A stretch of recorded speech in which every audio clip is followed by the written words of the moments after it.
And now, you're tuned into RBLR, the home of Tampa Bay's RBLR Sports. This is the RBLR Rays podcast. I'm your host, Zach Daub, along with my co-host, Pat Davenport. Pat, baseball is back. Baseball is back. Yes.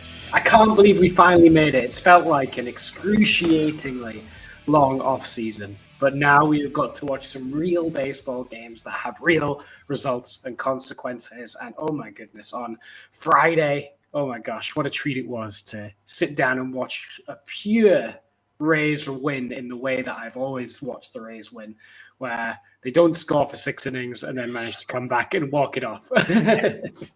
There was a great stat somebody put up, or I think it was on the broadcast I think it was yesterday's game because we had come back on Friday, where we were like number 2 in all of MLB and comeback wins last year.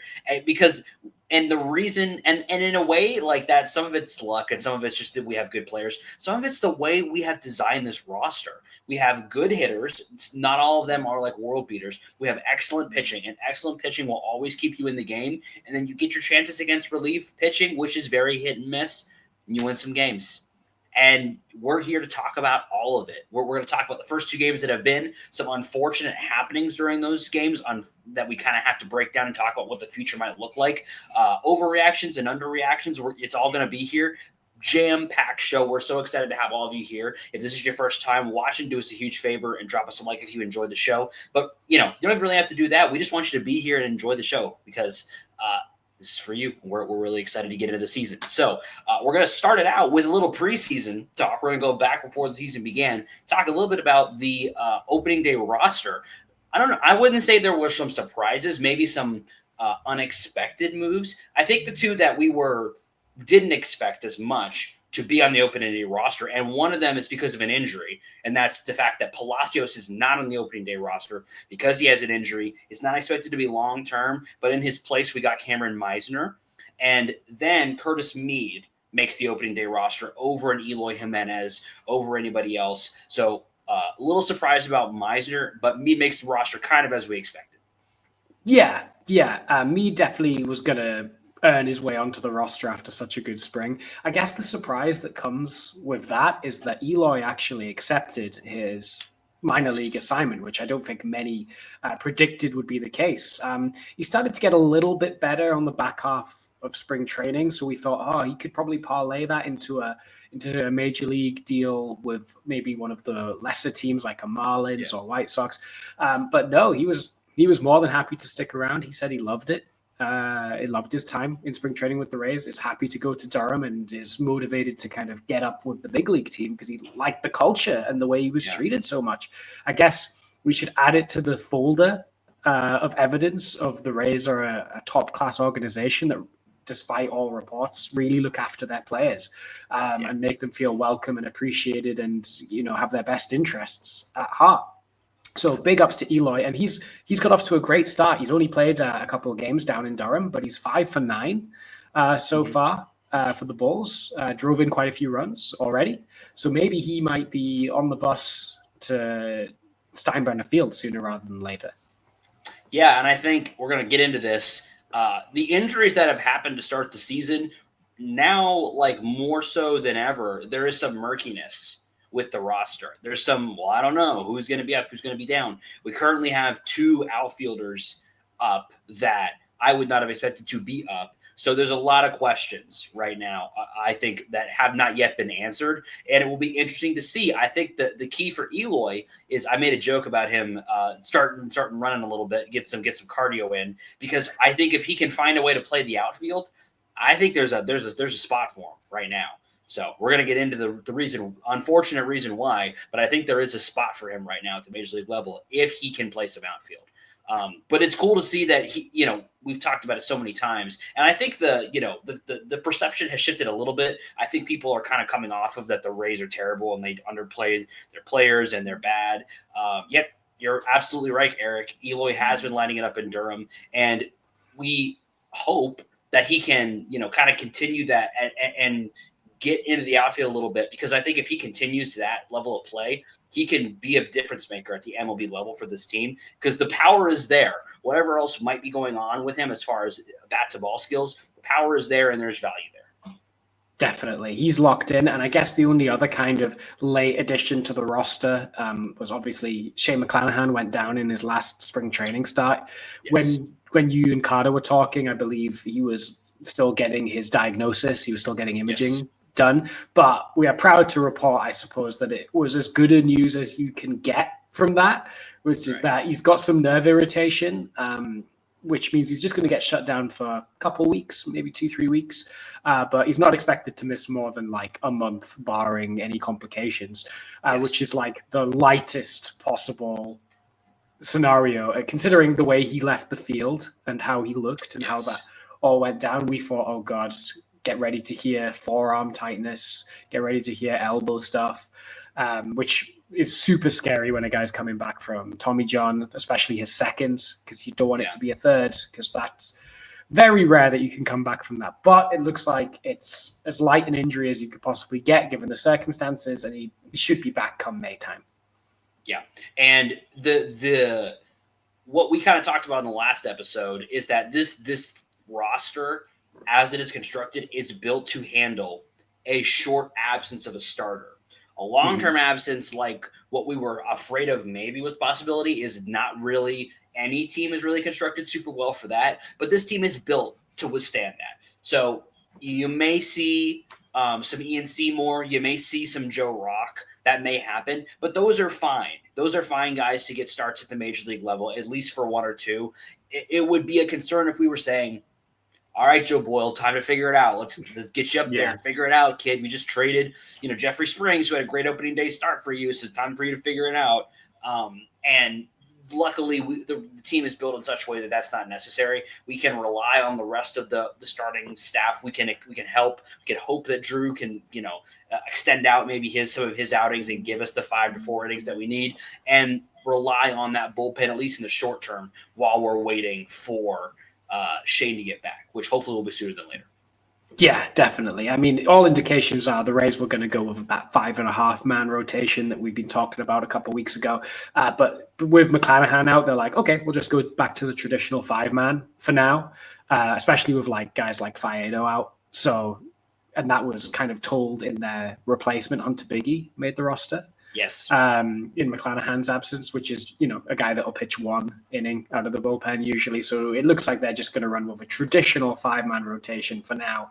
Rasmussen will step into that 5th spot as opposed to that kind of half spot that we predicted he would get. Yeah. Anything else on the roster that interested you before we get into the games? I guess there was a decision that needed to be made. I mean, about Chandler Simpson, it was kind of made couple weeks ago, but they could have feasibly called him up. But they didn't, and that's fine. I guess when they reassigned him to minor league camp, I think they still predicted that Palacios was going to be on the roster. But the decision to have Meisner has already paid off. Yeah. Yep. And let's get right into it actually, because game 1 of the 2025 MLB season for the Tampa Bay Rays was a 2-1 win, thanks to the late game heroics of Cameron Meisner, who was brought into the game by a very unfortunate injury to Josh Lowe. And those two that's the story of this opening day game. Is first off, Pepio was good to start, only allowed the 2 runs, and they were, there was a couple of hard hit balls off of him, but he looked really, really good. 8 strikeouts to start, 6 innings pitched, which I really like to see. The bullpen looked elite behind him. Mason Montgomery looked great. Fairbanks looked great. Just an elite showing for the bullpen. And the hitters looked befuddled to start the game versus Kyle Freeland, which, you might have been able to see coming because, Freeland has kind of an odd arm angle. And when he's not pitching in Coors, he's been pretty good throughout his entire career. But he just had the Rays on the ropes the entire game. Thank you to Bud Black for the assist, taking him out in the 6th when he had like 70 pitches. He could have easily gone to the 7th or the 8th, but they took him out. The Rays get to the bullpen. get a run before the ninth, and then Meisner walks it off after he gets an unexpected opportunity, makes the most of it, sits a fastball, first pitch he saw, sent it over the right field wall, the short porch, but it actually would have been a home run in 20 parks. So not a Mickey Mouse home run. Super fun start to the season, even though it was a little frustrating for the first couple of innings, watching them try to fight through Freeland. That kind of has a weird taste in your mouth at the end, because now we've got questions about the outfield.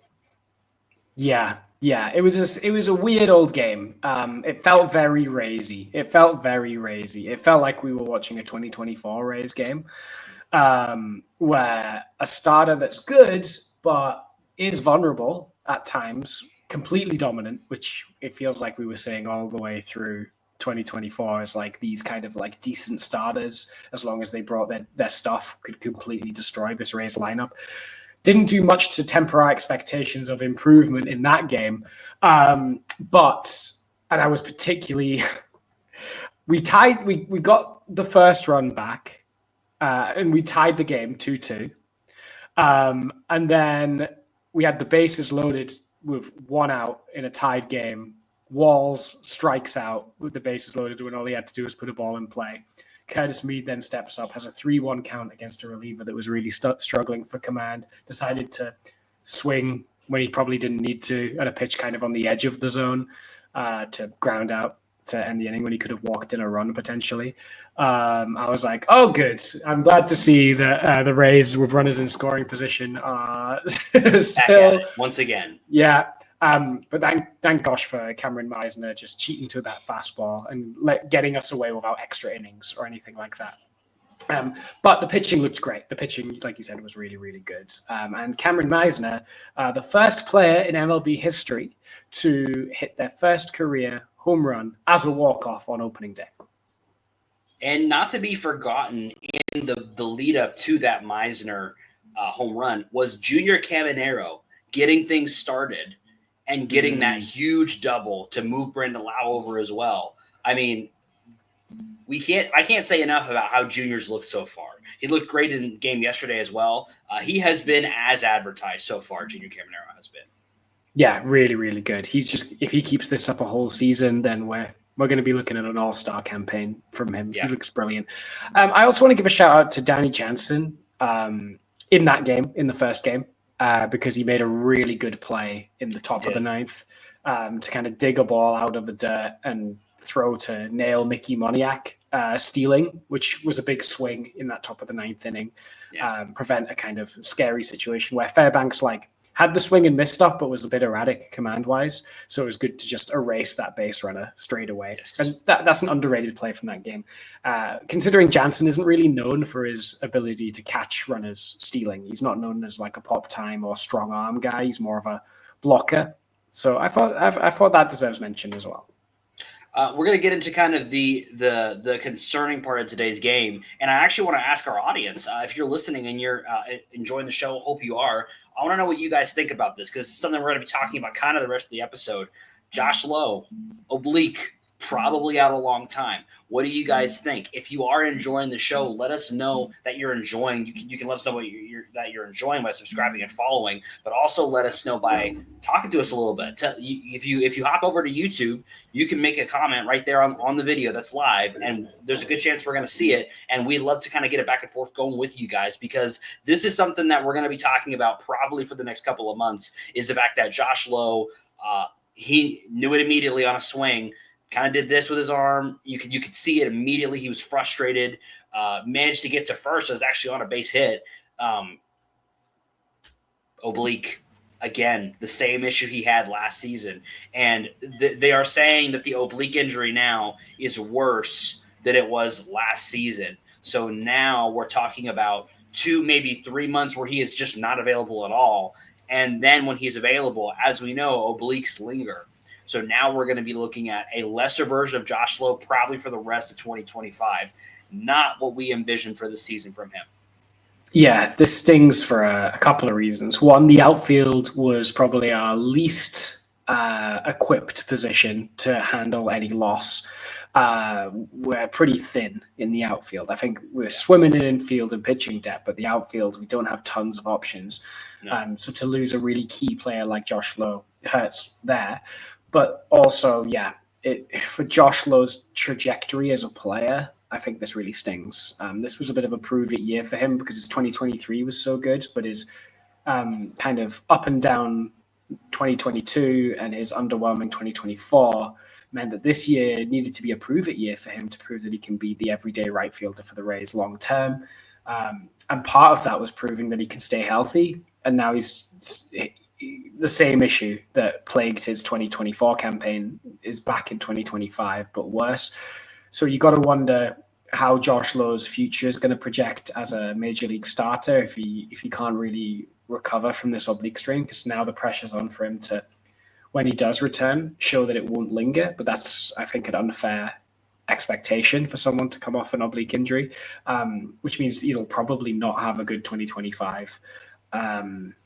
And then you got to wonder how that projects how the Rays plan their outfield for 2026 and beyond, and even for the rest of 2025. So, yeah, really sucks for Josh as a guy, stings for the Rays as an organization. To happen on opening day is awful as well. Yeah, and now the Rays are kind of faced with a conundrum on how to approach the right field position going forward for at least the next couple of months. Jake Mangum was the call up, and he's going to be making his first major league start today, which is very exciting. That's cool.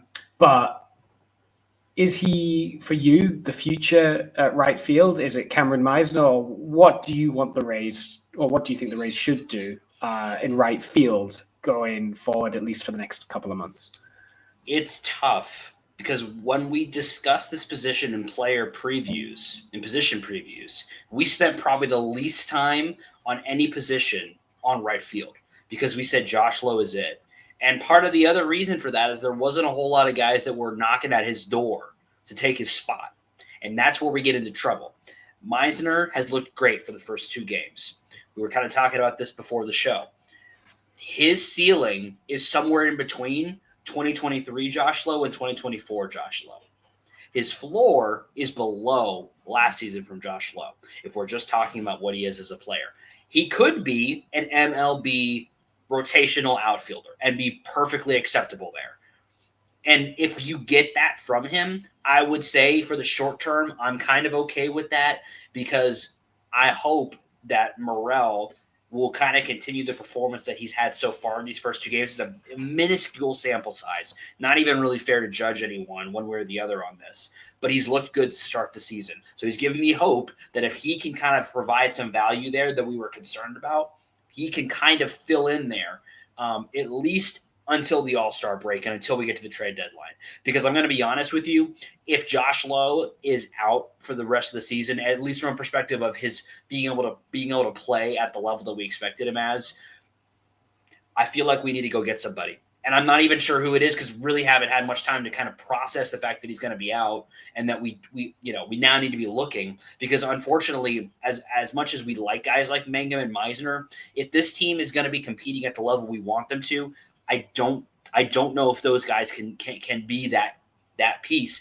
And even if they are, I think even their best friends would say their potential is rotational outfield piece. Right. And that is nothing to sneeze at. And that is an amazing role that needs to be filled in every MLB team, every World Series team. And they have some value. But I feel like we now have a very obvious hole because before we talked in the season, we were discussing, Josh Lowe's position as if he was going to be providing 800-ish OPS, 20 bombs minimum. Now we're looking at, talking a 750 OPS, we talking 10, 15 bombs. That production has to be replaced. And I don't know if the Meisner, Mangum, maybe Eloy combination can fill that hole. I don't know. And that's where I start to say, I think we got to look really long and hard at making a move at the deadline. I think we have the prospects to do it. I really do, all throughout the org. I think we have the pitching to do it if we have to give up major league ready pitching. I'd rather not, but I think we could absolutely, package a bullpen arm and a bat that we have at the minor league level at a position we already have a strength in, corner infield maybe, or even anywhere in the infield. We have a lot of guys that are really, really good at those positions, and we have MLB guys there now. I think there's got to be a move made by the trade deadline, but I think we'll be fine until then. I think if we don't make any moves at the deadline and we run the outfield as it currently stands throughout the rest of the year, I don't love it. Yeah. Eloy Jimenez hasn't played the outfield in like 2 years. Yeah. Is there a world that the Rays could run him out there in right field, considering it's a smaller right field with the short porch, and just pray for a couple months that he can like do a okay job? Or is running him and Morel at the same time too much of a liability defensively? So I think if you put Eloy out there, you can't play Mead at second. You got to play Lowe, who's got some more experience there and has been pretty good there, or you got to play Cabby at second almost. I don't think you can have Eloy in right and then Mead at second, because you're just going to have too many balls drop, I think, in that scenario. And so I think you can, but you really have to have somebody at second who can who has the ability to range back a little bit, or you're going to have to be okay with some balls just getting over Eloy's head and giving up some extra base hits. So I think for the short term, it probably could happen. But again, I just wonder if you do that over a full season, if teams are going to try to take advantage of that. If they're going to try to say, hey, guys, pull it over to right field or push it over to right field, whatever, get it over there because there's a liability over there. And if you the odds are you can find some grass over there. JDL's got great range, so if it veers towards center, I think it's probably okay. But it definitely gets it becomes even more so on the pitchers to not allow fly balls if you can. And unfortunately, we've got a lot of our starting pitchers are fly ball pitchers. Yeah, lots of people are going to ask this. And I'm going to ask it as well. Chandler Simpson? So here's the thing. There's there are two wolves inside of me.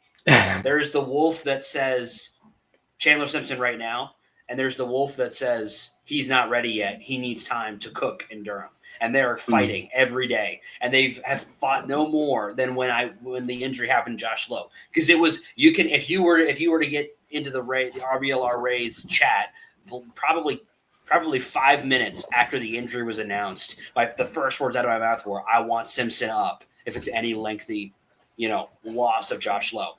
And the truth is, I don't know if he's actually ready. As much as I was campaigning for him, I think the best thing for his long-term development is probably to be in Durham, but I would love to see it if they announced tomorrow that Simpson was coming up. I'd hold a miniature parade. I'd be excited because all you have to do is look at Durham last night. Chandler Simpson gets on first.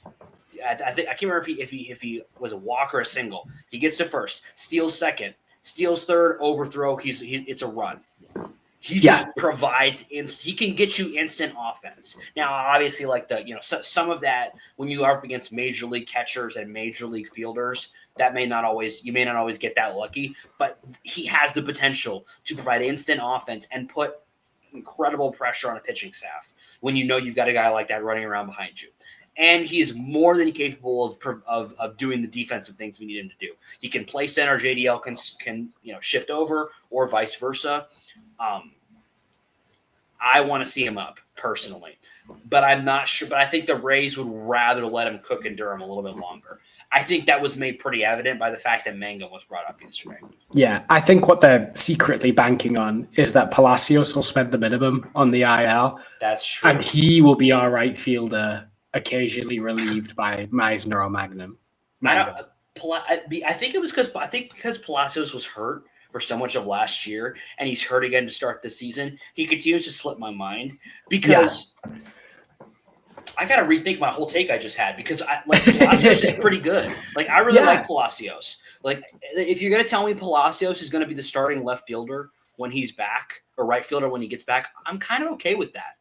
Yeah, I'm okay with that. I'm kind of okay with that. Now, I still would like them to go get somebody because I think Palacios is best used as a utility guy. I don't know if he's going to start. And frankly, considering the injuries he's had, I don't know if his body can maintain starting every single day. I don't know. It hasn't seemed that way so far. So I don't know, but I feel better remembering now that Palacios hopefully is only going to be out for a couple of weeks. Yeah, let's fingers crossed that he makes a quick and swift recovery and then becomes the Richie Palacios that we know, grinding out at bats, getting lots of walks. And I think I have a lot of faith in Palacios with this short porch. Yeah. I have a lot of faith in Palacios with the short porch. I think there's a breakout waiting to happen from him. Yeah. But we'll see. We'll see. But for now, for the next couple of weeks, I think it's the Mangum and Meisner show. Eminem. I agree. Eminem. Ooh, there's a shirt. There's a shirt. Eminem. There's a shirt. Speaking of shirts. Oh man, it's almost too easy. Want to know where you can get some really cool shirts? Shop.RBLRsports.com. The best merch. Maybe we'll have an Eminem shirt. Maybe we won't. I don't know. The only way you'll know is if you'll go to shop.RBLRsports.com, where you can get all of the best merch inspired by your favorite Tampa Bay sports teams: Rowdies, Bucks, Lightning, Rays, Sun. All there at shop.RBLRsports.com. Use promo code FLAPPY, FLAPPY, for 10% off your entire order. Shop.RBLRsports.com. Yeah, it's a new year. It's time to add a new bit of apparel to support your Tampa Bay sports teams, I would say. What a better time than the start of the season. I guess we should probably talk about last night's game real quick. Because it was a very frustrating 2-1 loss to the Rockies, which was just like, are you aware of them on Twitter, the MLB deserve to win meter? I am not. Yeah, is this a bot that I have not found? Yeah, it's like a gimmick account bot similar to like umpire scorecards. And like Will of Dawn, all that stuff. Yeah. So the deserve to win meter essentially calculates based on exit velocities, contact rates, pitching performances, like how well the team actually played, and therefore how much they actually deserve to win. And the deserve to win meter calculated that, I don't know the inner workings of this, so take it with a pinch of salt. This isn't like anything official, but the deserve to win meter calculated that the Rays would have won that game 99% of the time. Oh man. I mean, I think if you just watched it, like the players were frustrated. There was one point where Yandy Diaz was physically was like, what do I got to do? Like, I can't remember if it was Yandy or Bilal, but it was one of them just being like, what do I have to do, man, to get a base hit, to get an RBI? There was the frustration was palpable from those guys. And it's the first 2 games of the season. They want to start it out with a bang.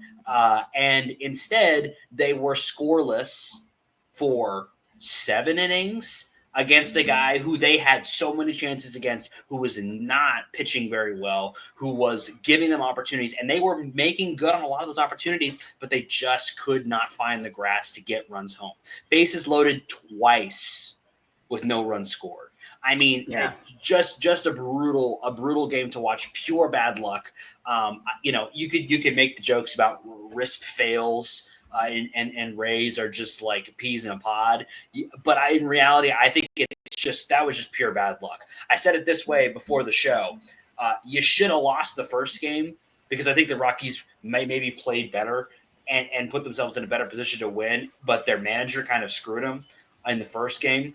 In the second game, the Rays deserved to win, but the Rockies played some pretty good, pretty awesome defense and got lucky a bunch, and they won that one. So I don't really feel any worse about the Rays offense. I actually feel better about the Rays offense after yesterday. Just frustrated because just terrible luck.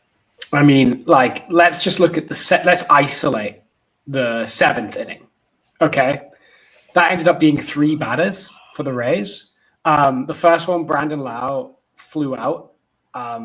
He hit it 106 miles an hour at 28-degree launch angle, which is like, that's a barrel. That's, if this was MLB The Show, that's a perfect, where it would go, and you'd be like, yes.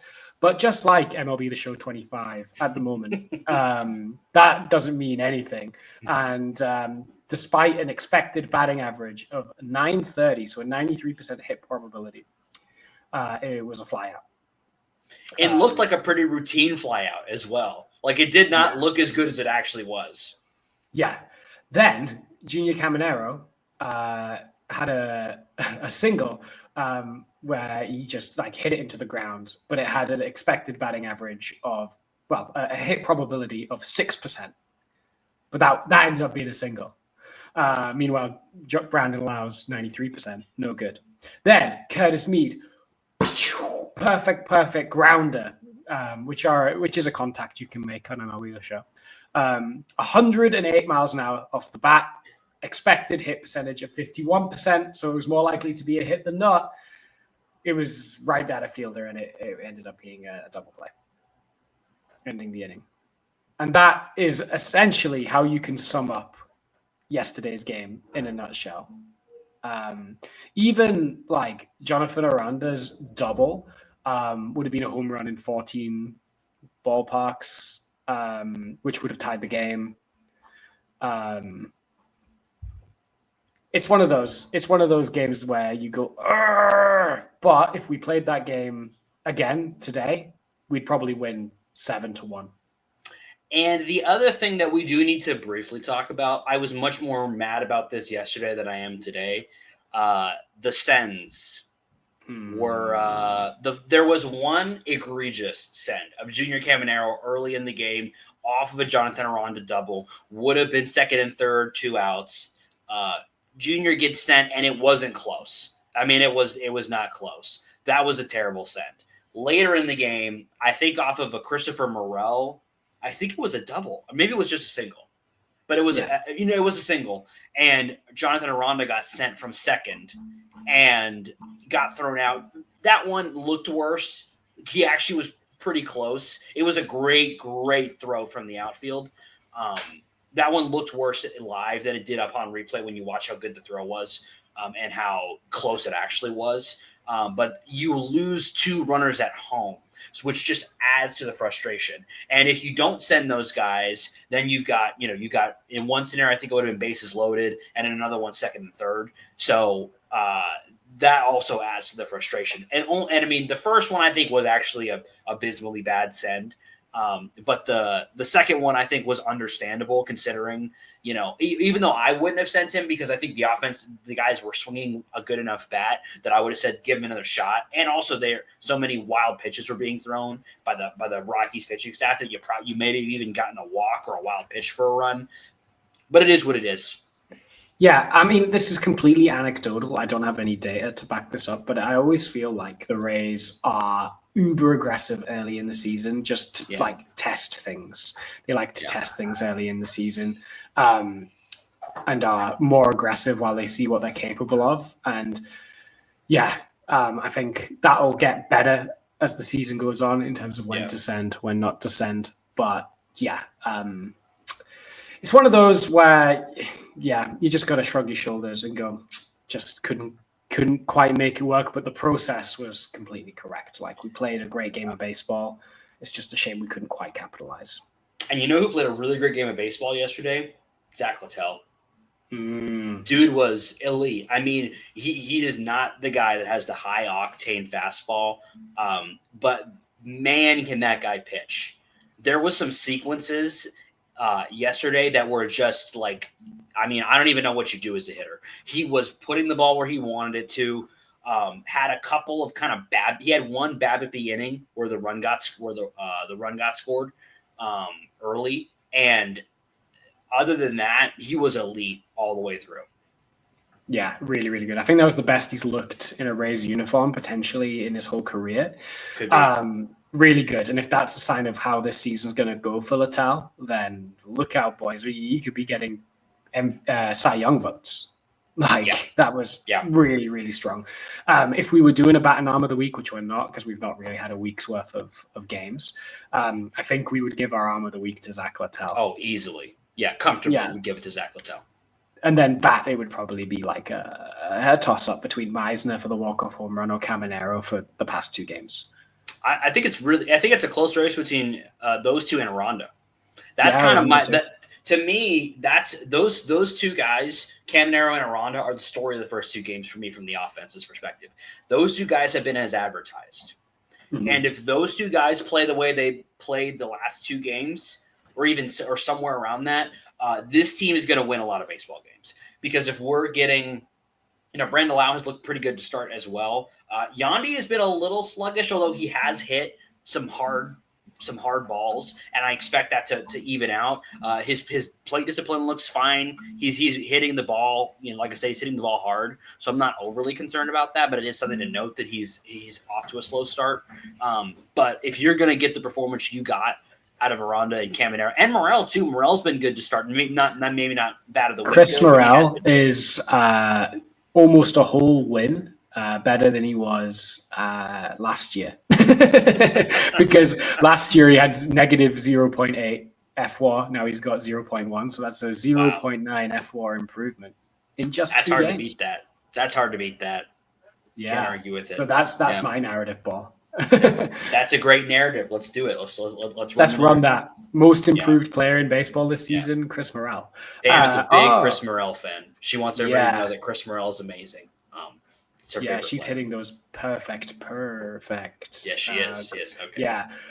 Anyway, I'll see myself out. But so we just got to win the series today. I'll feel really good if we win the series today. I'll feel really bad if we don't, because then yesterday's game will kind of feel worse if we don't win the series. Taj making his first start. I'm kind of unsure how that's going to go with Taj. He's either going to be lights out or he's going to give up 5 over 3 innings. We'll see. Didn't look great in spring training. Didn't look great. Doesn't matter. We'll say positive. We're facing Ryan Feltner, right-handed starting pitcher for the Rockies. Another one of these guys that, maybe he's good. It's kind of hard to tell with these Rockies pitchers. He's had a 4 or 5 ERA the last couple of years for them. I'm not overly worried. I think we should get the win. I hope so. We would be really start the season out series. Start out with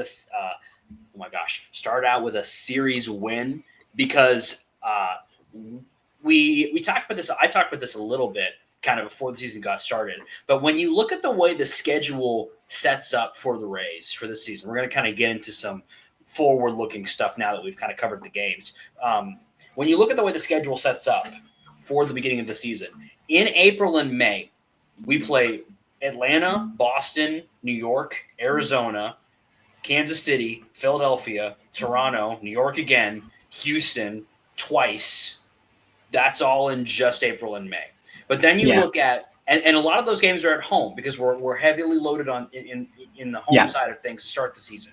But then you look at July and August, and you get Oakland, Chicago, Cincinnati, who's very up and down. Detroit, we don't know what they're going to be. Minnesota, we don't know what they're going to be. Seattle, Oakland again, San Francisco, St. Louis, Washington, Seattle again at home, Chicago again.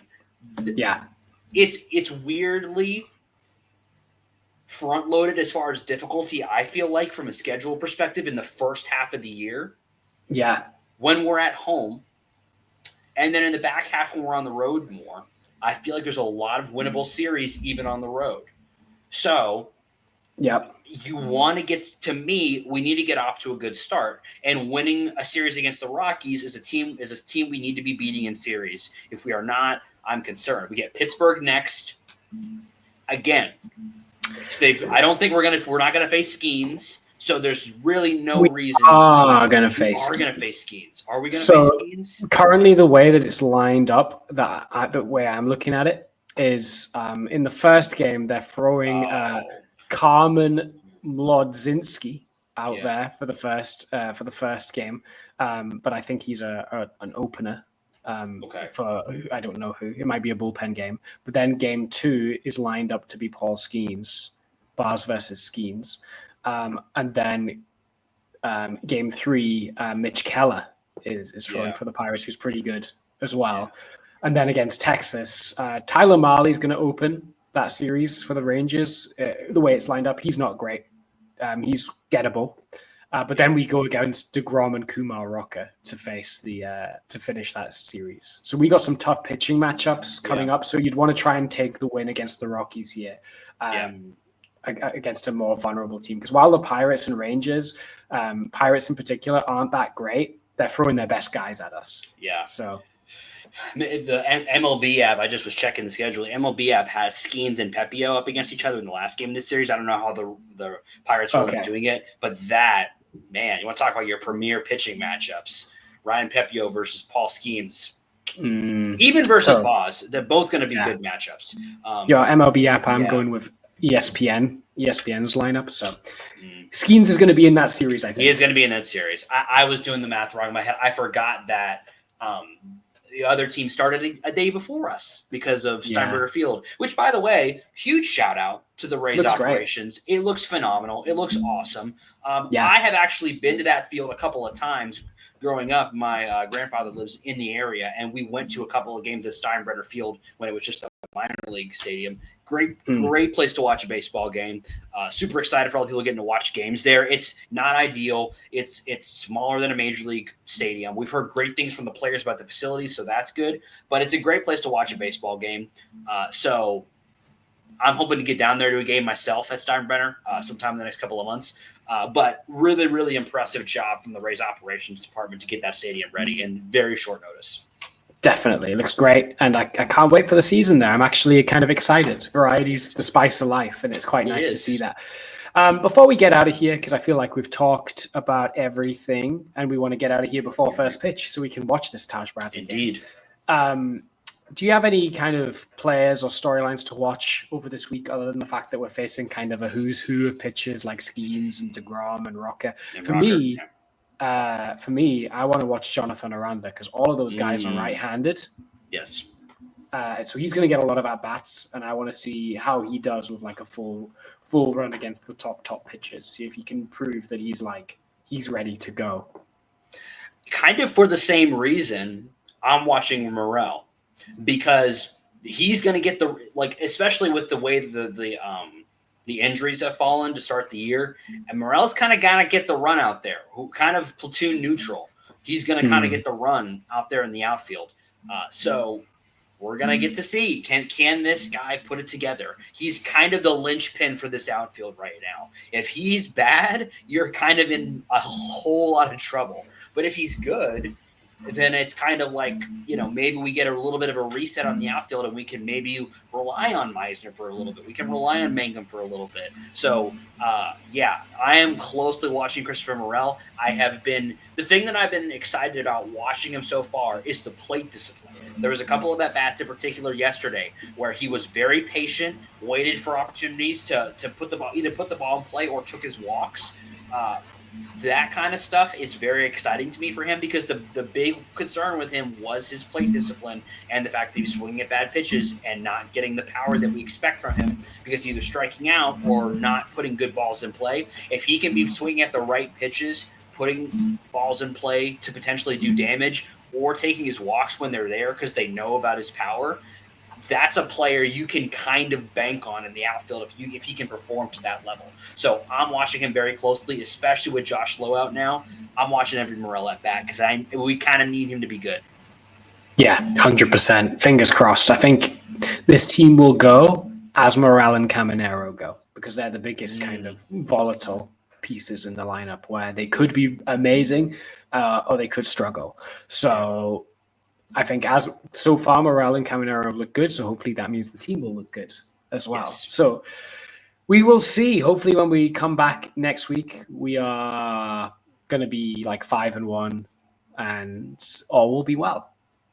All will be well. And hopefully when we come back next week, all of you who are watching have enjoyed and we'll be back next week. If you have watched and enjoyed, you could do us a huge favor. It's free, just helps us out. But drop us a subscribe or a follow on wherever you're consuming the show.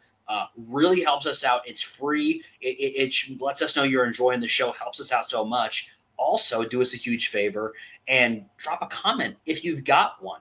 And one last thing I'd ask you to do is on Monday, tomorrow, check out RBLR.com for the RBLR Roundtable, which is a banger article every single week. They've been bangers and bangers and bangers. RBLRsports.com. Go there on Monday mornings on your, not on your commute, maybe during your lunch break.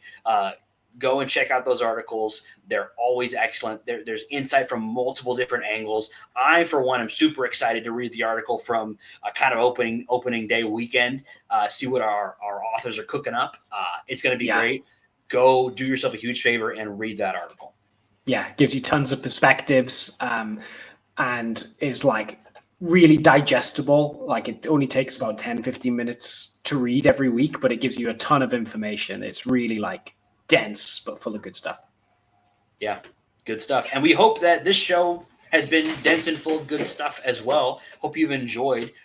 We hope to see you back here next week where we're going to be talking about even more Rays baseball. It's such an exciting start to this season. The pitching's been great. Hitting, we're hoping is going to get there. We're going to fight through the injuries, and we're going to keep raising up. Raise up.